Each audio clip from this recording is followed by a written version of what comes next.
Olá, boa tarde. BTG Bankers Experience 2021. Muito obrigada a vocês que estão aqui conosco e que estão online.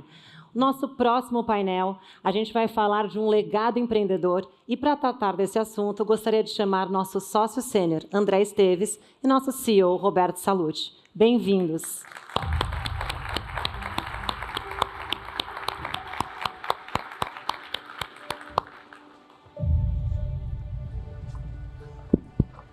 Boa tarde, uma honra estar com vocês aqui no BTG Bankers Experience. Mais feliz ainda de estarmos aqui, muitos de nós presencialmente. Felizmente estamos vendo, acho que, o fim desse pesadelo que foram esses últimos 18 meses. E queria agradecer vocês a confiança, parabenizar vocês pela resiliência, pela disciplina, pelo foco e pela performance fantástica que todos vocês têm tido. Acho que para nós realmente é um orgulho estar trabalhando nessa parceria com vocês. Então, hoje eu tenho um trabalho difícil, entrevistar meu amigo e sócio André Esteves. E vamos começar, Esteves. Apesar do tema ser legado empreendedor, acho que não dá para, com os mercados como estão hoje, deixar de começar por aí. E aí, o que você está achando desse mercado tranquilo de hoje? Bom, pelo menos ele não participou da batucada aqui antes, né? Estamos só na batucada depois. Bom, primeiro, boa tarde a todos. Como o Roberto disse, prazer estar aqui. Maravilhosa a parceria que a gente tem construído. Eu vi mais cedo que a Luísa Helena fez algumas considerações sobre parceria e o BTG. Então, acho que vocês todos podem contar com isso. Esse é o DNA da casa, é como a gente vê o mundo em sociedade. É assim que a gente nasceu, cresceu, chegamos até aqui e vamos continuar com muitas parcerias, né? Dentro de casa é assim e fora de casa, com vocês também é assim. Então, prazer estar aqui com vocês todos. Qual era a mesma pergunta, Roberto? Bom, a gente vive momentos bem agitados de mercado aqui nos últimos dias, né? Ontem a gente fez um evento, curiosamente, aqui, nesse mesmo auditório, que foi a entrega dos prêmios de melhores e maiores da revista Exame, né, que foi adquirida pela gente há um pouco mais de 2 anos atrás. E o ministro Paulo Guedes fez as considerações da noite. E os mercados eles estão, a meu ver, se acomodando em cima de ruído brasileiro, né? Eu acho que tem muito tema lá fora, a gente pode explorar aqui ao longo da entrevista, mas eu acho que os mercados eles estão sacudindo por razões brasileiras. E quais são elas? Basicamente, eu acho que ao longo desses últimos meses, por muita volatilidade institucional, acumulou um mau humor ou um badwill de mercado, investidores estrangeiros, mídia e tal, que tem tendido a amplificar as notícias ruins. Eu acho que temos uma notícia ruim, que é factual. Vamos fazer um Bolsa Família, ou qualquer que seja o nome, de R$ 400, ou com risco de ter uma pitada adicional de populismo. Eu não acho, veja bem, o Bolsa Família de R$ 400 necessariamente o final do mundo. Na verdade, desde a criação desse programa, que não foi nem nos governos do PT, né, que se apropriaram um pouco da narrativa, mas o criador dessa gênese de um programa de renda direta foi o ex-ministro da Educação, Paulo Renato, infelizmente falecido, no governo Fernando Henrique, que criou um programa de transferência de renda atrelado a desenvolvimento educacional. E daí ele evoluiu para esse programa, que eu considero muito útil para a sociedade brasileira, para dizer a verdade. O melhor programa social é esse de renda direta no bolso daqueles menos privilegiados, né? É melhor do que qualquer outro programa, né? O programa do leite, que vai entregar leite. O leite vai sair por um litro de leite vai custar 1 litro de uísque, quando chegar na ponta do cara, né? Então, o melhor é dar dinheiro mesmo no bolso da turma. Isso traz uma paz social, isso traz uma justiça social, traz uma tranquilidade social e é um benefício para a sociedade, não tenham dúvida disso, né? E custa relativamente pouco para nós financiar isso daqui daqueles que precisam um pouco mais de assistência. Agora, o problema está na narrativa de como se constrói. E eu acho que é aí que a gente está se confundindo, ou está errando, ou está se desorganizando. Eu não acho que a situação seja tão ruim quanto o medo que o mercado está hoje, né? Final do dia, o Mansueto esteve aqui conversando com vocês mais cedo, o déficit do ano que vem ele vai ser menor do que o desse ano, né? O gasto primário do ano que vem, o gasto primário é tudo aquilo que o governo gasta menos a taxa de juros, vai ser menor do que o desse ano. Mas não só o desse ano, vai ser menor do que o do primeiro ano de governo. E esse é o primeiro governo, desde a redemocratização, que a gente vai terminar com despesas primárias em relação ao PIB menores do que a gente começou. Então, eu não estou achando que o mundo está se acabando. Aliás, para vocês aqui, a maioria com muita experiência no mercado financeiro, às vezes parece que o mundo acaba, mas pode ter certeza que ele nunca acaba, né? Então, o que eu acho que o mercado está fazendo é um novo equilíbrio de preços para essa nova realidade, com um pouquinho mais de mau humor. Então, estamos aí, talvez, do meio para o final desse ajuste, mas nós vamos ter novos patamares de preço, novos patamares de prêmio, precificando riscos de indisciplina fiscal mais à frente. Ou seja, devemos ter um pouco de volatilidade mais, até se confirmar esse cenário que é o nosso cenário base, que acho que foi o que o Mansueto traçou aqui para vocês antes, e mostrar que isso talvez seja uma acomodação para acomodar o cenário político, umas demandas sociais, mas que não compromete a trajetória de longo prazo fiscal, apesar de piorar um pouco no curto prazo. Agora, isso é parte do problema, né? Do problema não, dos temas que temos discutindo no mercado. A gente vive uma pressão de preços globais, a gente vem de políticas monetárias e fiscais muito estimulativas no mundo todo, a gente já vê a América Latina iniciando, né, a saída disso, o Brasil, acho que na frente, subindo os juros agressivamente, a gente viu o Chile semana passada. O que você está trabalhando aí de cenário, digamos, de Estados Unidos, de Europa, de Inglaterra, de inflação, taxa de juros, como isso afeta o Brasil e os mercados emergentes? Olha, é bom, Roberto, puxar esse assunto, porque eu sempre tenho uma preocupação maior com o cenário externo, porque ele a gente não controla, né? Essa deterioração brasileira, se vai ser 400, tem isso, tem aquilo, isso está dentro de casa, né? Somos nós com nós mesmos, né? A gente tem... E nós temos uma visão pragmática, né? Os políticos, eles não são bons nem maus, eles reagem aos estímulos políticos. Apenas isso. A gente tem que entender, administrar e muitas vezes, com legitimidade, atender parte dessas ansiedades. Eu acho que a gente tem condição de fazer tudo isso. Lá fora, eu acho que a gente pode passar por um momento mais desafiador, né? De novo, o Brasil aqui, a gente obviamente pode fazer bobagem o quanto se queira e irmos para o buraco por nós mesmos. Agora, a crise mais difícil é aquela que vem de fora, onde você não tem um controle, onde você tem que overreact não pelos seus erros, mas por outros. Me preocupa um pouco essa taxa de juros há uma década em zero e, infelizmente, tudo aquilo que a gente viveu da pandemia nos levou a esse ambiente de excessiva expansão monetária e fiscal, e eu acho que isso cria distorções, né? Eu olho, por exemplo, essa inflação global, né? Setembro foi o 4º mês seguido de inflação acima de 5 nos Estados Unidos. A inflação está perto de 6 na Alemanha, né? Tá acima de 5 na Inglaterra. Nesse contexto, até o Brasil, com 9%, está mais ou menos dentro de um parâmetro normal. Agora, se a inflação global é 5%, se os Estados Unidos, ou a China, ou a Europa crescem de 5% ou mais, e a taxa de juros é zero, a expansão fiscal é total, e ainda você tem quantitative easing acontecendo agora, né, ainda hoje, obviamente parece ter uma peça fora do lugar, né? Parece que a gente está sendo excessivamente agressivo no suporte aos mercados e às economias.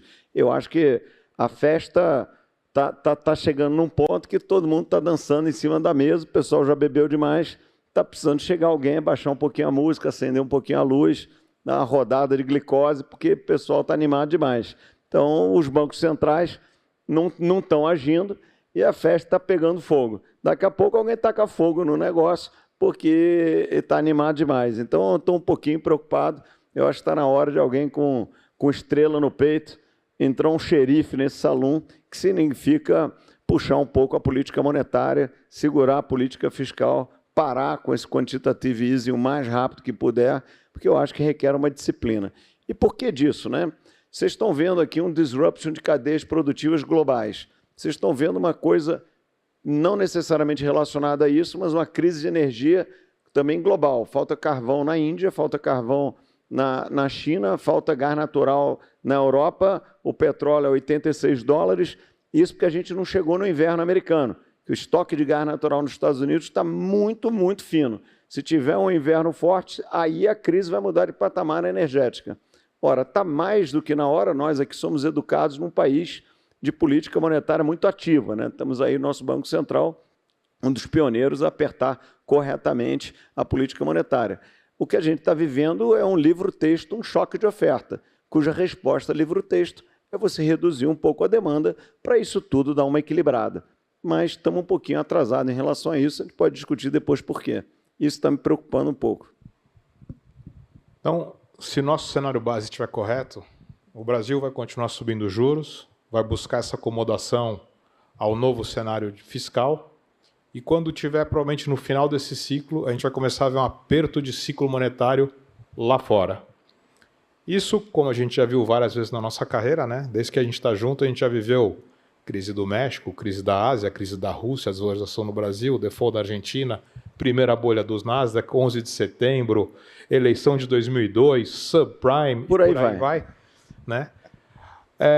Antes a gente fala de como os empreendedores devem pensar nesse cenário desafiador, só para quem nos assiste, para quem tem portfólios de curto prazo, e o que você está vendo? Como se posicionar, como mudar o seu portfólio, o que aproveitar desse deslocamento de preços que a gente tem tido? A primeira coisa, quando tem fortes deslocamentos de preço, é não ficar muito emocionado, né? Os preços vão, vêm, tem volatilidade e tal. Agora, por outro lado, também é bom ser racional.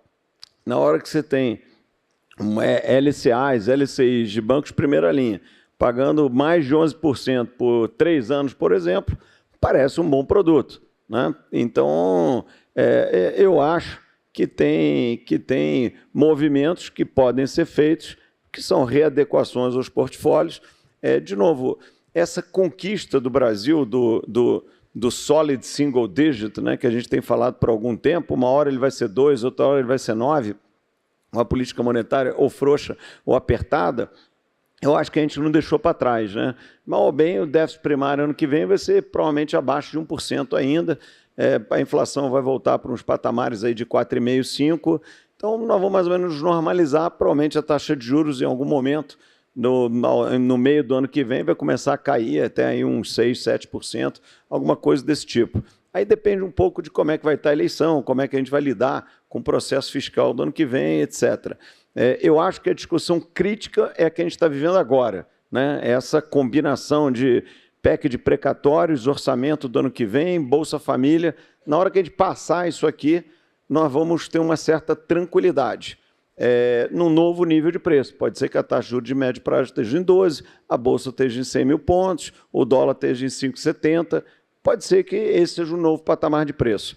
Agora, eu não acho que o que vocês discutiram com seus clientes ao longo do tempo, que é um portfólio um pouco mais diversificado, um pouco mais de exposição em equities, alguns com alguma exposição internacional, alongar um pouquinho o duration, isso tenha perdido validade. Eu acho que isso não perdeu validade. Eu acho que o mercado, ele aqui no Brasil, ele mudou de patamar, de profundidade. Você tem companhias sensacionais emitindo ações, você tem companhias sensacionais emitindo títulos de dívida, e eu acho que o segredo, como sempre, é você diversificar, você ter um pouquinho em cada lugar, obviamente com juro muito mais alto. Os produtos atrelados a juros, sejam fundos, sejam papéis incentivados, eles devem ganhar um naco maior do portfólio. Agora, eu manteria a tese de diversificação, fazendo esse rebalanceamento, e a única coisa que eu acho que deve ser evitado, aumentou a volatilidade, você tem que tomar cuidado com a alavancagem, né? Então, acho que eu seria aqui muito cauteloso com a alavancagem, que é o perigoso em finanças, né? Quando você constrói um portfólio, o cara que quebra investindo em mercado é aquele que se endividou para fazer isso, ou seja, se alavancou para fazer isso. Então, acho que a recomendação aqui é um pouquinho menos de emoção, pouco ou nenhuma alavancagem e manter uma saudável diversificação, andando um pouquinho mais na direção de produtos que paguem juros, dado o tamanho dos juros que está aqui no Brasil e o que daqui a pouco vai acontecer lá fora, né? E, Esteves, todo mundo que está aqui com a gente no auditório resolveu seguir uma caminhada mais empreendedora, né? Estão com seus negócios, com seus desafios, decidiram realmente ter uma carreira onde tem os riscos, mas também tem os upsides, os benefícios. A gente já vem empreendendo junto há muitos anos, acho que você virou sócio do banco em 92, eu virei em 98, e como a gente falou aqui, a gente viveu vários ciclos. E acho que dá para a gente falar que cada crise que apareceu, a gente saiu melhor. A gente saiu mais forte, saiu com uma melhor posição de mercado, se não ganhamos mercado naquele momento, saímos pronto para ter crescimento e ganhar mercado logo em seguida. A gente vive novamente um cenário desses desafiadores aqui no curto prazo. O que você recomendaria aqui para a turma, que é o que a gente está adotando no banco? Bom, eu virei sócio em 93, na verdade, merecia ter virado em 92, mas virei em 93. Já você... Eu sei como é isso. Você teve um chefe mais generoso, você virou em 98 e merecia ali no ano que você mereceu. Parabéns, né? Apesar disso, nunca tive um bônus justo, né? Apesar do bom trabalho, né? Você sabe que lá no banco o sujeito ele vai crescendo e aí todo mundo quer ir para o comitê executivo, né? Recentemente o Flora foi. E aí, quando o cara chega lá no comitê executivo, é aquela conquista, aquela alegria. Aí a gente começa a dar a notícia real. Fala, aqui no comitê executivo, quando a gente tem que pagar bônus para a galera e o negócio está meio apertado, a gente reduz o nosso. Aí o cara, legal, vem para cá. Tal. A ação é isso aqui mesmo, que tem que dar uma ação para a turma. Tal. Legal. Tal. Quando termina o texto da explicação do que é o comitê, o cara quer ir embora, né? Do comitê, mas na verdade todo mundo fica. Então é isso aí. O Roberto já vem ganhando bônus injustos há muito tempo, mas está aí, de CEO do banco. Falando de empreendedorismo, não existe nada mais gratificante que a nossa carreira, que é de empreendedor. A gente está vindo no carro aqui, conversando um pouco algumas ideias, alguns movimentos que a gente quer fazer. Não existe nada mais legal do que isso. Você ser dono do seu destino, você testar suas hipóteses, você trabalhar com afinco e, principalmente, às vezes você chega cansado em casa, ver a realização daquilo que você fez, né? Então, nessas horas de crise, o empreendedor deve empreender, que é aquilo que ele sabe fazer. Como eu disse aqui, deixar um pouquinho da emoção de lado, tem momento bom, momento ruim. Agora, geralmente, a crise é uma oportunidade para algum movimento, alguma coisa que você estava adiando fazer, seja ela cortar alguma coisa que precisava cortar, seja ela avançar em algum lugar que antes estava caro, de repente ficou mais barato para você fazer. Então, como o Roberto disse, a gente no banco sempre olhou crises com muito cuidado, né? Obviamente que a prioridade número 1 é administrar seus riscos, né? Agora, a prioridade número 2 é você olhar e falar, opa, uma vez os riscos administrados, os exposures contornados, a situação dominada, é olhar aonde tem oportunidade, porque, invariavelmente, oportunidades aparecem nas crises. Então, acho que a minha recomendação é simples, para o empreendedor, na crise, empreenda, que, em geral, paga. E outra coisa, a gente também tem um ditado interno que a gente gosta muito, as melhores decisões que a gente toma são aquelas que você não está com aquele 100% de certeza. Pelo contrário, quando começa todo mundo convencido do negócio, eu já penso assim, puta, cara, vamos fazer uma bobagem. Então, não tenha medo de alguma incerteza. O bom empreendedor, ele naturalmente erra. mas ele acerta mais do que erra, que é o que interessa no final do dia, né? A gente tem um ótimo track record de trade no banco, mas a gente acerta 2/3 dos movimentos no máximo. Ou seja, erra muito, né? De cada 3 vezes que você faz uma ideia que você está convencido, você erra uma. É muito erro. Mas saber lidar com erro também é uma qualidade e também é uma vantagem competitiva. Não tenham medo de errar, né? Errem do seu tamanho e aprendam com os erros. Ou, em outras palavras, errem erros novos. Erro antigo não é legal, né? Então, nesse ambiente, não tenham medo de empreender, administre seus exposures, não precisa ter muita emoção, muita comoção, momentos bons fazem parte, momentos ruins também. Qualquer empreendedor, a única certeza é que tem obstáculo, tem dificuldade, tem barreira a ser transposta. Então, não tenham muita aflição com isso daqui, né? O cenário, como eu disse aqui, às vezes o mundo parece que acaba, mas só parece, ele nunca acaba. Então, acho que é um pouco isso aí. E aquilo que a gente sempre fala no banco, né? Se empreender acaba sendo uma arte, né? Porque a gente falou, então não entra alavancado, se prepara para a crise. Durante a crise tem um momento que você não pode queimar a largada, mas tem que aproveitar a oportunidade. Aí você fala, bom, mas dá a receita. Não tem receita, né? É um misto de conhecimento acumulado, é um misto de você tentar fazer uma análise fria, de você sempre se botar numa situação que se você estiver errado, tudo bem, você pode absorver aquele erro. Acho que isso, se você perguntar ao longo da nossa história, acho que esse é sempre mais importante. E se nós estivermos errado? A gente vai estar. Tudo bem, pode ser uma linha de negócio ruim, você ficar chateado, mas não vai mudar a direção empresarial de onde nós estamos indo.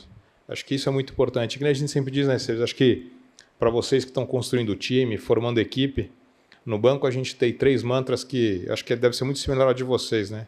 A gente fala que para o banco dar certo, a gente, tem que estar construindo um negócio muito especial, onde a gente está gerando muito valor para nossos clientes e parceiros. 2, a gente tem que se divertir todo dia, porque você tem que trabalhar com gente que você gosta, que você admira, porque a gente passa muito mais tempo trabalhando do que a gente passa em casa. Então, se você não trabalhar com quem você gosta, a gente brinca no banco que a gente tem o no asshole policy, né? Que não dá para você conviver com gente que não tem os mesmos valores, a mesma visão que você. E o terceiro, a gente tem que criar valor para os investidores e para os acionistas, porque isso é o que vai, no final das contas, é o que motiva a continuação dessa ciranda. E, Esteves, vamos falar um pouco aqui de empreendedorismo social. A gente viu aí na pandemia, acho que chegou a ser emocionante, né? Acho que a Luísa esteve aqui um pouco antes, ela liderou o movimento das vacinas pelo Brasil. Antes disso, ela tem o legado de mulheres do Brasil. E a gente viu na pandemia que o setor privado se mobilizou, acho que como nunca. Eu já não sei nem mais qual o número atualizado, mas, se eu não me engano, já estava acima de 8 bilhões de doações do setor privado para ajudar a sociedade, a saúde e as vacinas. O que você acha que fica de lição? O que a gente espera? Acho que ontem a gente teve um jantar com todos os vencedores do Melhores e Maiores. Foi um tema recorrente. Mudou a cabeça do empresário perante o empreendedorismo social, a filantropia? Você acha essa pandemia? Eu acho que sim. Eu fiquei muito satisfeito tanto com o que a gente fez, né? Isso é natural, porque se a gente fez é porque a gente queria e achava que era o certo, mas eu fiquei satisfeito com o que eu vi em volta. Eu acho que o setor privado brasileiro agiu com muita responsabilidade, com muita compaixão, com muito compromisso ao longo dessa pandemia, porque não é só doar dinheiro, né? Eu vi as pessoas doando mais do que isso, né? Doando seu tempo, doando trabalho, doando capacidade de execução, doando emoção, doando compaixão. E eu gostei muito da atuação nossa como sociedade, né? Quase toda grande empresa no Brasil, de alguma maneira, se mobilizou, né? No banco, a gente fez uma doação financeira importante, mas a coisa mais importante que eu achei foi a gente doar a nossa capacidade de execução, né? Ali, quando o pau estava comendo, a gente contratou 150 médicos para o HC. E o problema não é você chegar lá e botar 5 milhões de reais na conta do HC. O cara ia conseguir contratar os 150 médicos em 2023, quando a gente estivesse na Covid-23. Então, precisava de executar alguém lá e fazer acontecer aquele negócio, mais do que botar o dinheiro e virar as costas. Ou quando a gente mandou oxigênio para Manaus de jatinho, quando tinha gente precisando disso. Então, eu gostei muito do que foi feito e alguns parceiros aqui também participaram disso. E o setor privado brasileiro participou disso. Eu espero que... eu vejo um setor privado saudável. Na verdade, a sua primeira pergunta, né, de cenário, e lembrando da noite de ontem, que foi a nossa entrega de prêmios aqui nesse palco, dá muita alegria de ver o Brasil, que a Exame narra todo mês, né, o copo cheio do Brasil, o Brasil que funciona, esse Brasil S.A. sensacional, cheio de empresa de classe mundial, performando em qualquer cenário. Isso que me mantém um otimismo de longo prazo com o Brasil. É a qualidade do nosso setor privado, cada vez menos dependente do setor público e que continue assim, né? Nós todos aqui crescemos e nascemos no setor privado e precisamos de um Estado saudável, pequeno, que não tente empreender porque vai fazer besteira, apenas regule e faça as coisas funcionarem para a gente ir lá e contar a nossa história nos diversos setores. Então, acho que uma face desse Brasil arrumado, desse Brasil S.A. que dá certo, desse motivante copo meio cheio, eu acho que é a transformação filantrópica do Brasil. Então, eu acho sim que a pandemia foi um marco e eu estou vendo um grau de responsabilidade em toda grande companhia muito maior do que era 5, 10 anos atrás. E espero que assim continue e assim se desenvolva. E, recentemente, acho que a sua família anunciou a doação de 200 milhões de reais para o Intel, para o Instituto de Tecnologia e Liderança. Eu admiro muito o chairman do Instituto, que é o Roberto. Eu vou contar um segredo para vocês. Eu falei para o Esteves, estamos com esse projeto aqui, eu vou ter que gastar um tempo aqui, porque acho que é fundamental para o país, vou me dedicar a ele.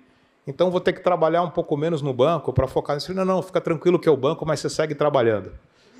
Então, vai sair mais barato. Mas conta um pouco aí o que te motivou a fazer esse gesto, acho que serve de exemplo para muita gente, né? A gente viu já muita gente doando bolsas, muita gente falando com a gente de montar outros campi pelo Brasil. Então, fala um pouco o que te motivou e depois a gente pode explicar um pouco o projeto, talvez a gente, na parte de perguntas.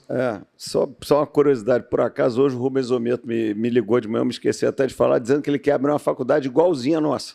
Então, ele queria receber umas dicas igual a nossa faculdade. Falou, não tem problema nenhum, quanto mais melhor. A gente criou aqui, juntos, eu, Roberto, mais sócios do banco, essa faculdade voltada para a tecnologia, que chama Intel, que é Instituto de Tecnologia e Liderança. Ele nasceu do inconformismo nosso, né?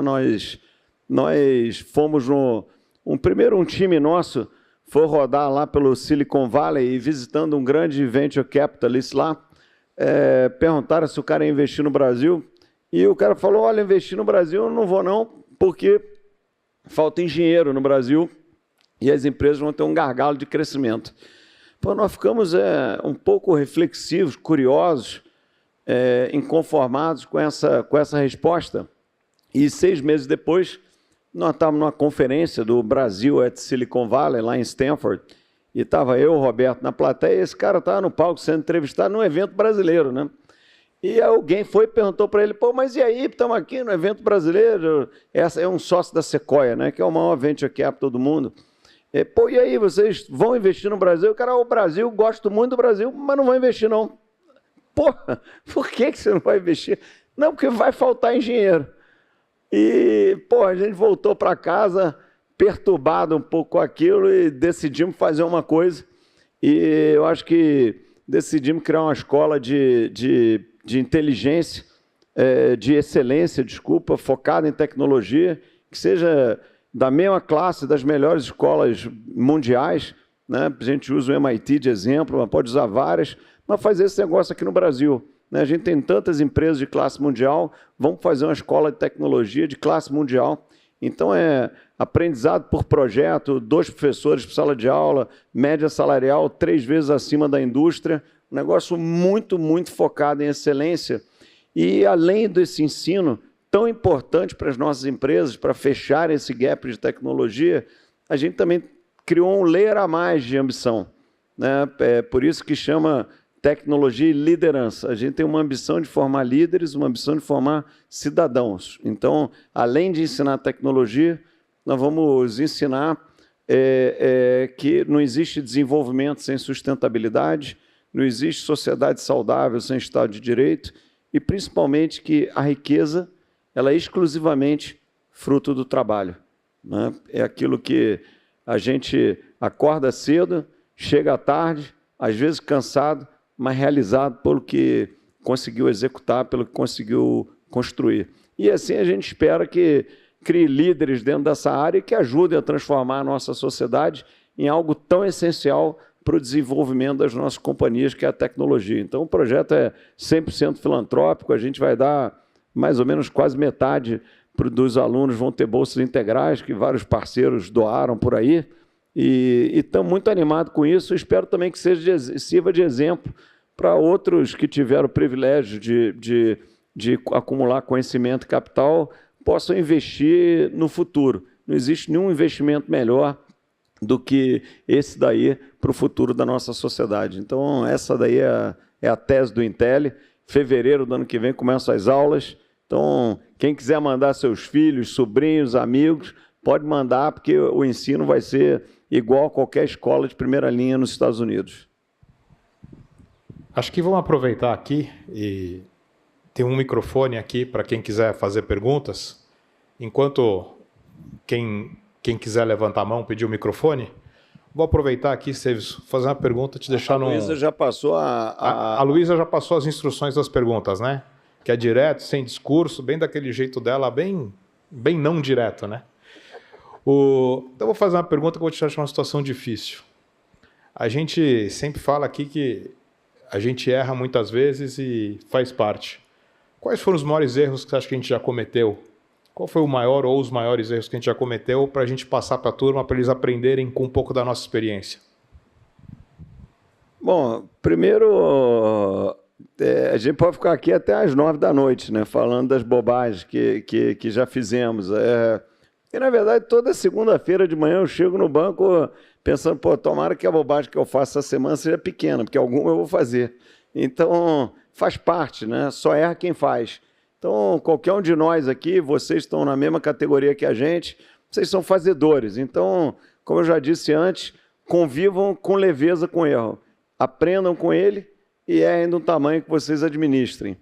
Agora, às vezes você faz bobagens que podem fugir do controle, né? Tipo quando a gente vendeu o banco para o UBS. Então, eu acho que, apesar da transação ter sido sensacional, tal, e a gente ter um desejo de se globalizar, que foi muito útil para o que o banco é hoje, né? A gente se educou muito com tudo que a gente aprendeu, mas talvez a gente tenha sido um pouco ingênuo de achar que podia tocar um negócio maior, mantendo a nossa cultura, mantendo o nosso espírito e tal.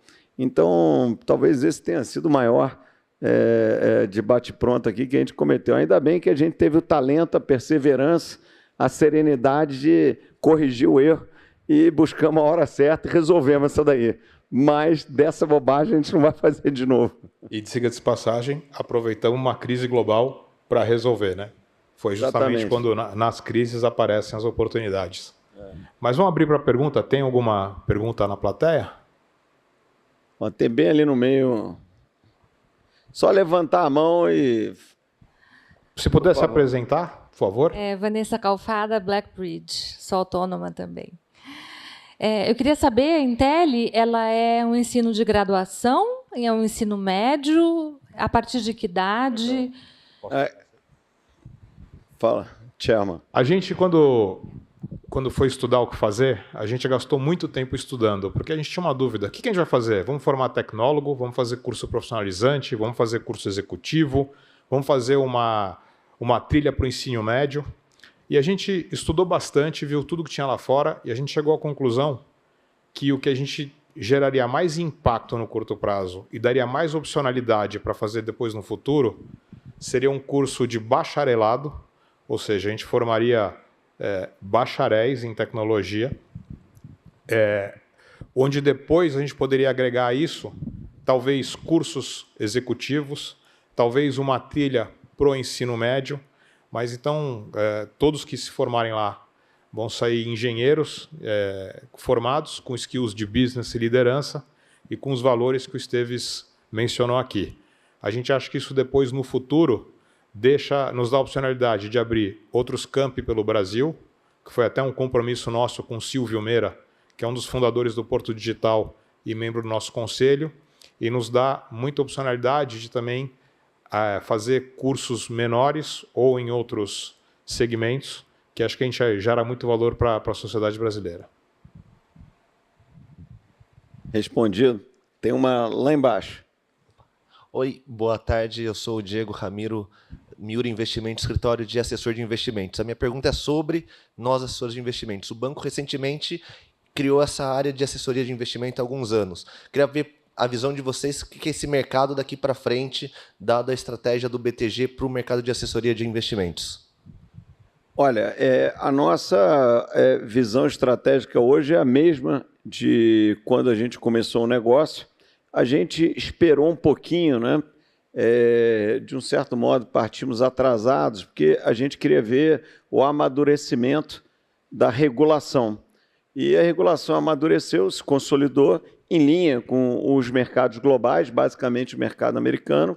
E quando a gente sentiu que o ambiente regulatório estava pronto, a gente, no nosso estilo, partiu para montar rapidamente o que eu considero hoje a rede de melhor qualidade aqui no Brasil, que são vocês.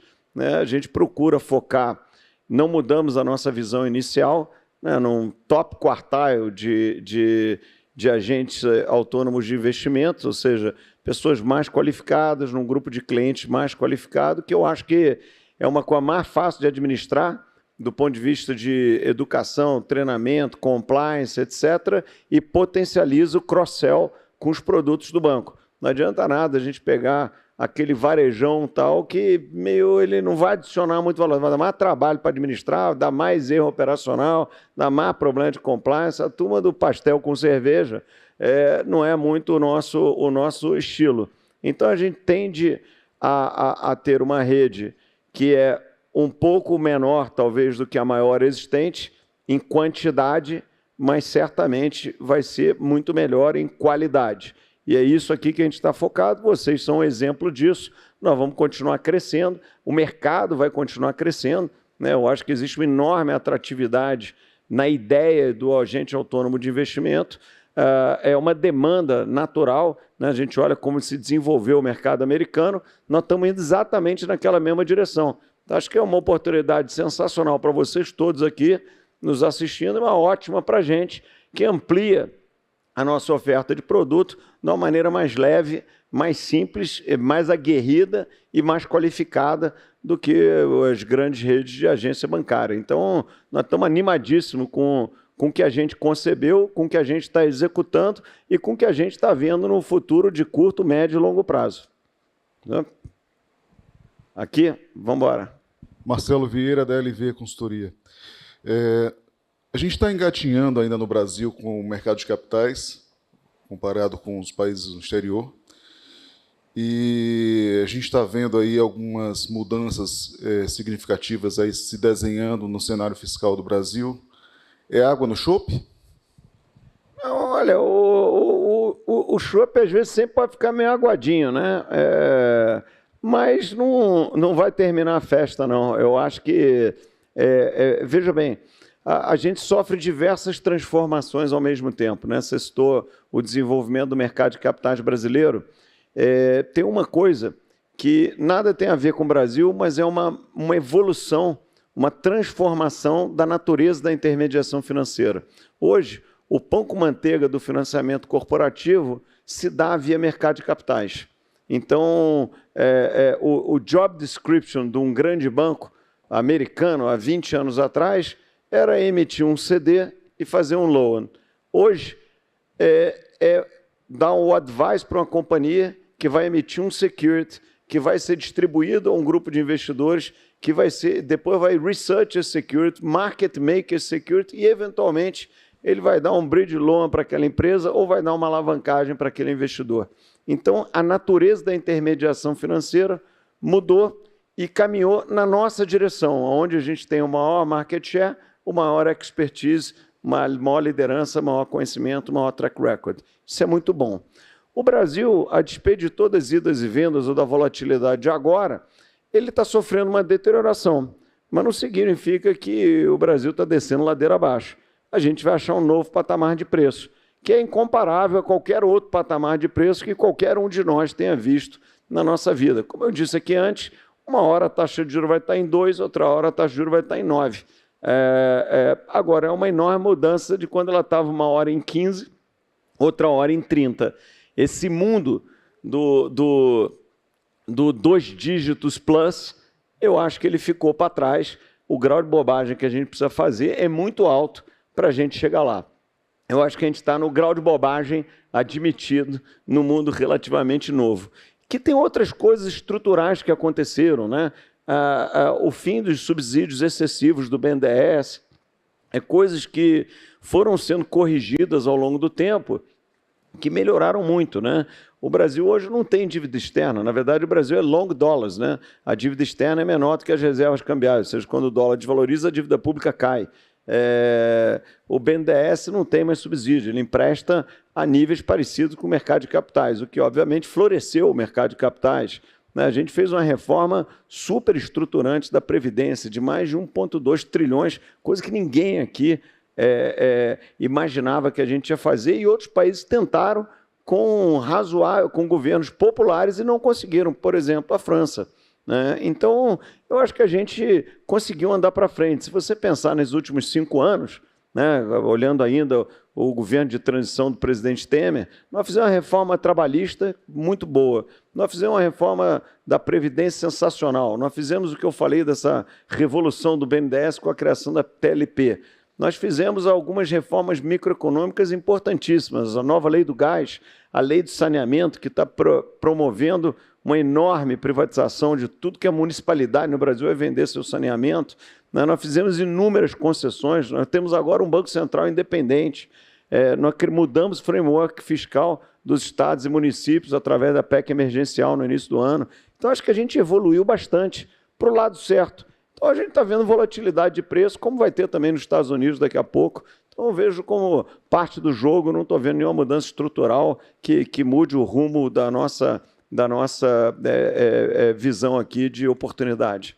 Acho que só complementando, né, Sérgio, o que a gente está vendo aqui, o mercado de capitais segue crescendo. O que talvez no curto prazo ele vai ser mais focado na renda fixa, no mercado de crédito, e menos no mercado de renda variável.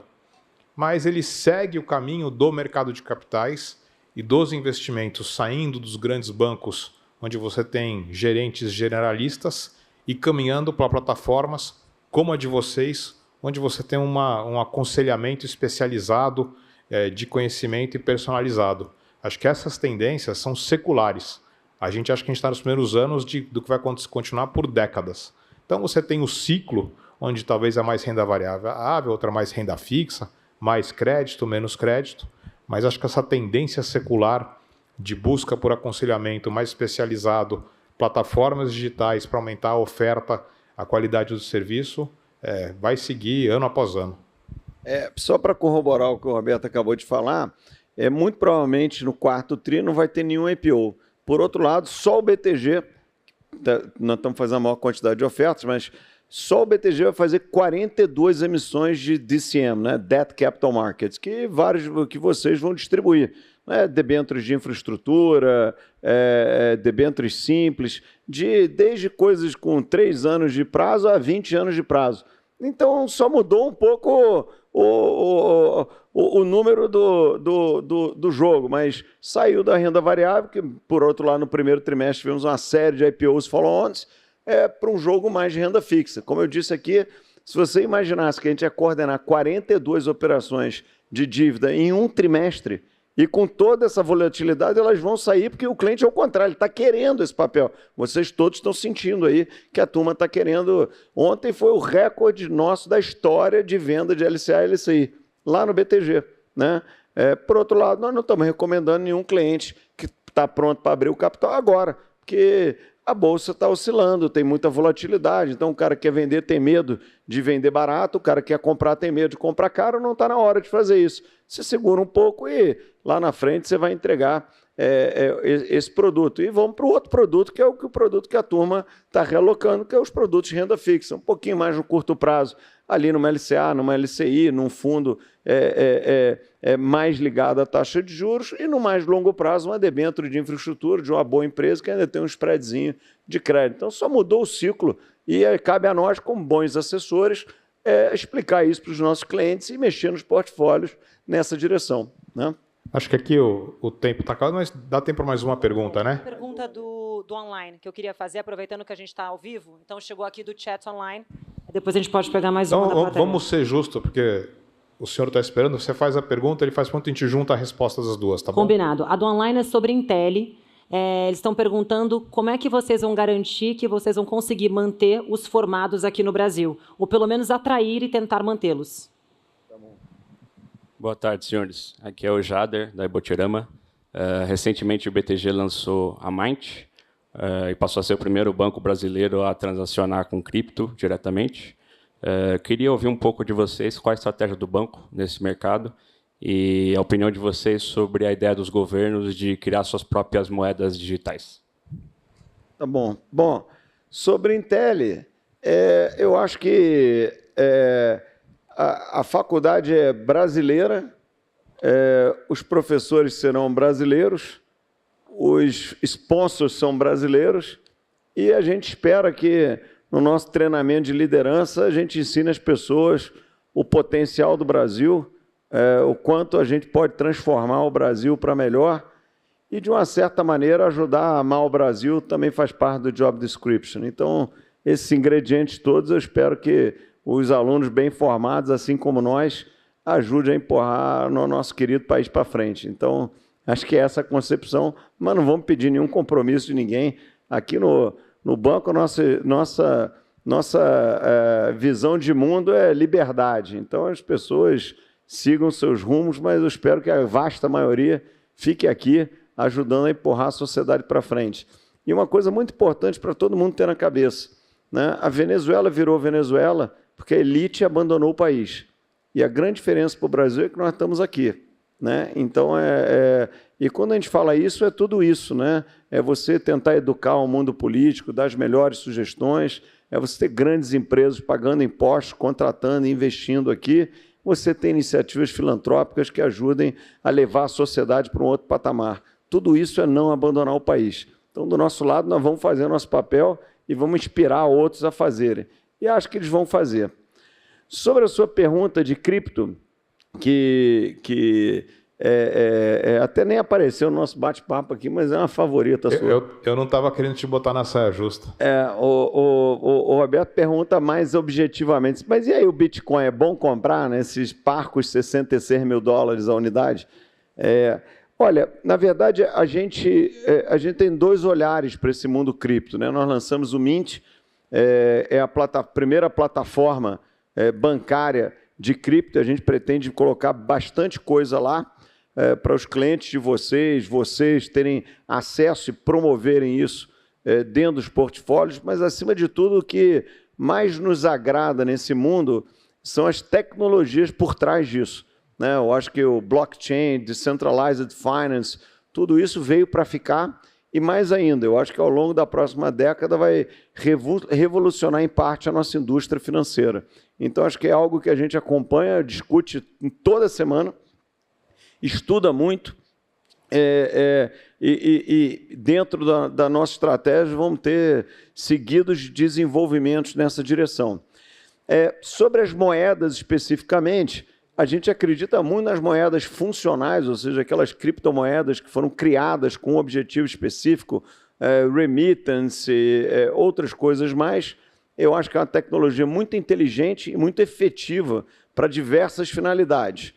sobre os bancos centrais, eu acho que eles vão acabar criando moedas digitais e vão brigar por não criar concorrente para as suas moedas. Então, eu tenho um pouco de dúvida dessa uma grande moeda global, tal, digital, sem controle de Banco Central. Eu acho que as finanças modernas, os reguladores modernos, demoraram décadas para criar um framework razoavelmente eficiente contra lavagem de dinheiro, controles e tal. Acho que eles não vão abrir mão disso facilmente.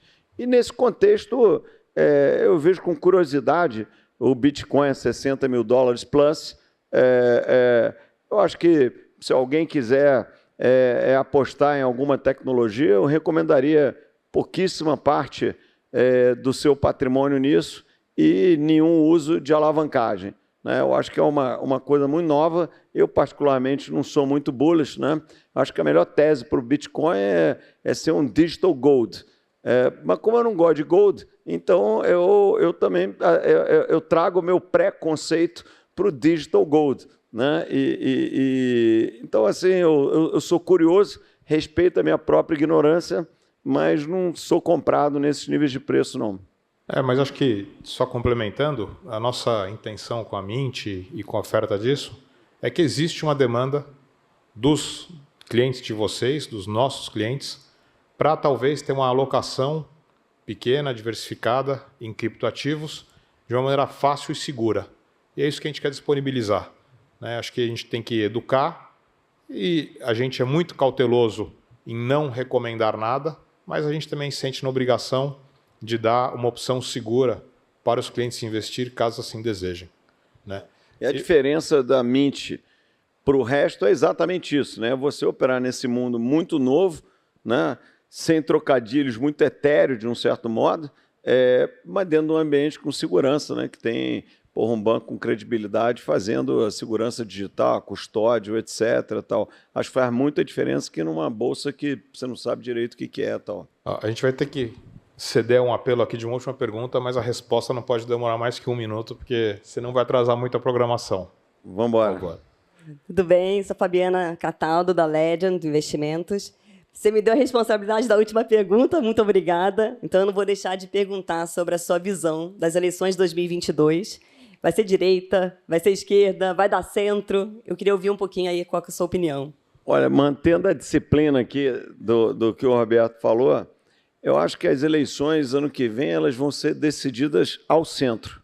Não necessariamente por alguém de centro, mas aquele candidato que andar para o centro com mais efetividade, ou vindo da esquerda ou vindo da direita, ele vai ser o vencedor das eleições. E se ninguém, hoje, dos candidatos mais populares à esquerda e à direita, conseguir ocupar o centro vai se tornar um forte candidato. Então, é mais ou menos assim que eu estou vendo. Obrigado. Meu objetivo, né? Boa. Eu queria, mais uma vez, agradecer vocês e parabenizar vocês por terem construído e fazerem parte da melhor e mais qualificada rede de assessores financeiros do mercado. Não importa ser o maior número, tem que ser a melhor, a mais qualificada, dar o melhor serviço para o cliente de vocês e ter uma parceria de longuíssimo prazo com a gente. Vocês vão reparar que nos nossos calls de resultados, a gente não fala em número de clientes, não fala em número de agentes autônomos. Para nós, o que importa é a qualidade do que a gente está construindo, a qualidade dos nossos parceiros e a qualidade do serviço que a gente presta para os nossos clientes. Então, por isso que eu queria agradecer a confiança de vocês, a parceria, parabenizar vocês pelo que vocês têm construído e desejar uma ótimo resto de conferência antes de passar a palavra aqui para o André. A gente não divulga essas quantidades, porque tudo isso que o Roberto falou é verdade, mas a gente dá a soma de tudo isso, né? Que é o net new money, né? Que é bem maior do que a concorrência todo trimestre. Gente, parabéns aí pelo realizado. Prazer enorme de estar aí.